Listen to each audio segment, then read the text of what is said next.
ஒரு மனிதன் வீட்டுல கஷ்டப்படுறதுக்கு காரணம் உடனே கன்னி தெய்வம், அந்த வீட்டுல உள்ள கன்னி இருக்கு, அந்த கன்னியை சரியா கவனிக்கல அப்படிங்கிற ஒரு பிரச்சனையை நம்ம சொல்ல ஆரம்பிச்சிடறோம்.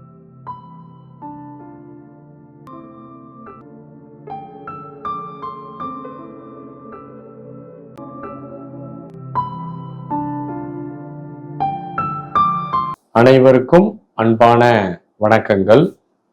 இன்னைக்கு நம்ம வீட்டுல ஏதாவது ஒரு பிரச்சனை இருக்குது, வீட்டுல ஏதாவது அடிக்கடி சண்டை வருது, குழப்பங்கள் வருது, யாருக்காவது திருமணம் ஆகாமல் இருக்குது, அடிக்கடி நோய்கள் வருது, வீட்டுல பொருளாதார வளர்ச்சியே இல்லை, வறுமை எது கஷ்டமா இருக்கு, நோய் நொடியா இருக்கிறோம், உறவுகள்கிட்ட நிறைய சிக்கல் இருக்கு அப்படின்னு உடனே நம்ம என்ன செய்வோம் அப்படின்னா, வீட்டில் உள்ள எல்லாரும் ஜாதகத்தையும் எடுத்துட்டு ஏதாவது ஒரு ஜோசியரை போய் பார்ப்போம். அல்லது ஜோசியரை பார்க்கலன்னா ஏதாவது குறி சொல்லக்கூடிய சாமியார்ட்ட போய் பார்ப்போம். உடனே அவங்க என்ன சொல்லுவாங்க, உங்க வீட்டுல ஒரு கன்னி இருக்கு, அந்த கன்னியை நீங்க வழிபடணும், அதுக்கு ஒரு ட்ரெஸ் எடுத்து வச்சு வழிபடணும், உங்க பிரச்சனை எல்லாம் தீர்ந்து விடும் என்று ஒரு வார்த்தையை சொல்லிடுவாங்க. நம்ம வீட்டுல உண்மையிலேயே ஒரு குடும்பத்துல கண்டிப்பா ஏதாவது ஒரு தலைமுறையில ஒரு இளம் வயதுல பெண் சின்ன வயசுல இறந்து போயிருக்கலாம். இது எல்லா குடும்பங்களிலும் இருக்கக்கூடிய ஒரு விஷயம். ஒரு 6-7 ஜெனரேஷன்ல ஏதாவது ஒரு ஜெனரேஷன்ல ஒரு பெண் இறந்துருப்பாங்க. அது நேச்சுரலா நடக்கிற ஒண்ணு. இன்னைக்கு நம்ம மருத்துவ வசதிகள், விஞ்ஞான கருவி எல்லாம் வளர்ந்த பிறகு இன்னைக்கு உயிரை நீட்டிப்பு செய்வதற்கும் நம்ம இன்னைக்கு ரொம்ப நாள் வாழ்றதுக்கான ஒரு வாய்ப்பை இன்னைக்கு நவீன விஞ்ஞானம் கொடுக்குது. நவீன விஞ்ஞானம் இந்த வாய்ப்பை நல்லா கொடுத்துக்கிட்டே இருக்குது. அதனால இன்னைக்கு மரணங்கள் எல்லாம் குறைவா இருக்குது. ஆனால் பழங்காலத்துல இது இப்படி கிடையாது. சிறு வயதுல வீட்டுல குழந்தைகள் பிறக்கும், அது சரியா கவனிக்க மாட்டாங்க, அது சத்து குறைபாடா இருக்கும், ஏதேனும் உபாதை இருக்கும், மெடிக்கல் வசதி இருக்காது, அதனால அந்த குழந்தைகள் இறந்து போகும். ஒரு பெண் குழந்தை இறந்து போறதோ, ஒரு ஆண் குழந்தை இறந்து போறதோ, ஒவ்வொரு வீட்லயும் ஒரு குடும்பத்திலயும் தலைமுறைகள்ல பார்க்கும்போது ஏதாவது ஒண்ணு நடக்கும். ஆகவே எல்லார் வீட்லயும் ஒரு கன்னி இருக்கும், அதுலலாம் எந்த ஒரு மாற்றமும் இல்லை. அந்த கன்னி என்ற தெய்வத்தை நாம் வழிபட்டால் நம்முடைய பிரச்சனைகள்லாம் தீர்ந்துரும் அப்படின்னு நினைக்கிறோம்.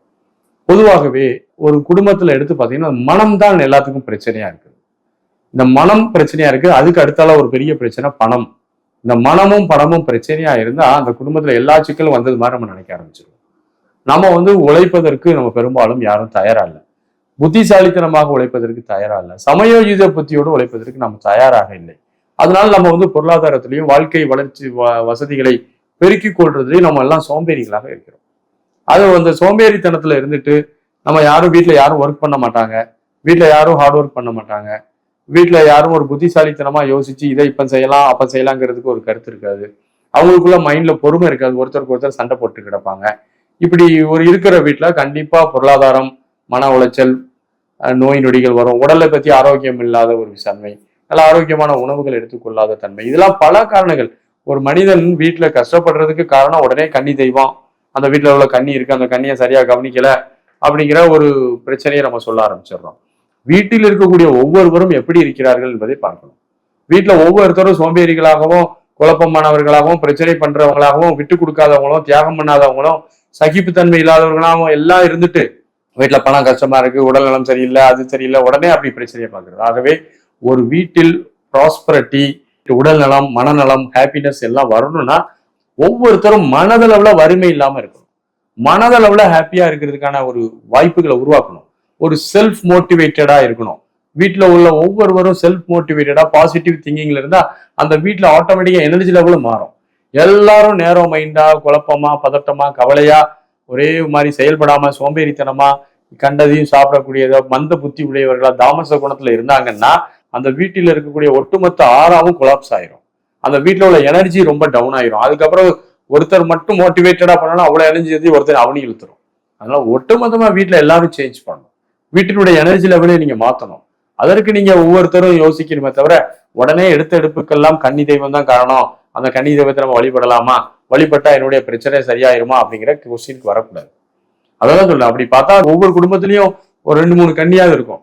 அப்ப எல்லாரும் கிறிஸ்துவர்கள், மற்ற மதத்துக்காரங்க யாருமே அந்த கன்னி தெய்வத்தெல்லாம் வழிபடுறது மாதிரிலாம் தெரியல. அப்போ நம்ம பிரச்சனை ஒண்ணு, அந்த பிரச்சனைக்கு காரணத்தை வேற யார் மேலேயா தூக்கி போடுறது, அது கடவுள் மேல போடுறது, அல்லது கர்மா மேல தூக்கி போடுறது. வீட்டுல இந்த கன்னி தெய்வம் இருக்கிறதுனாலதான் குடும்பத்துல இப்படி விருத்தி ஆகலன்னு சொல்றது.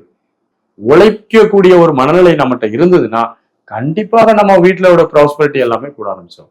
வீட்டுல ஒரு 10 பேர் இருக்கிறதுல 9 பேர் சோம்பேறியாவும் ஒரே மாதிரி நேரோ மைண்டா இருந்தா ஒருத்த மட்டும் என்ன செஞ்சிட முடியும், பண்ண முடியாது. ஆகவே ஒட்டுமொத்த குடும்பத்துல இருக்கக்கூடிய ஒவ்வொருத்தருடைய மனதில் மாற்றம் வர வேண்டும்.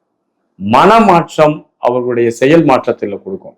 அந்த செயலின் காரணமாக அவங்க வீட்டுல உடல் நலம், மனநலம், அருள் வளம், பொருள் வளம், ஆன்மீக வளம் ஆகிய எல்லா வளங்களும் பெருகுமே தவிர எடுத்தெடுப்புக்கெல்லாம் உளவியல் ரீதியா நம்ம அந்த காலத்துல மனிதன் என்ன செய்யறான்னா பயத்தான், இடி மின்னல் மழை வெள்ளம் போன்ற பல விஷயங்களுக்கு அச்சப்பட்டான். அப்ப தனக்கு மேல ஏதோ ஒரு சக்தி இருக்குன்னு அதை வழிபட ஆரம்பிச்சான். இன்னைக்கு அப்படி அல்ல.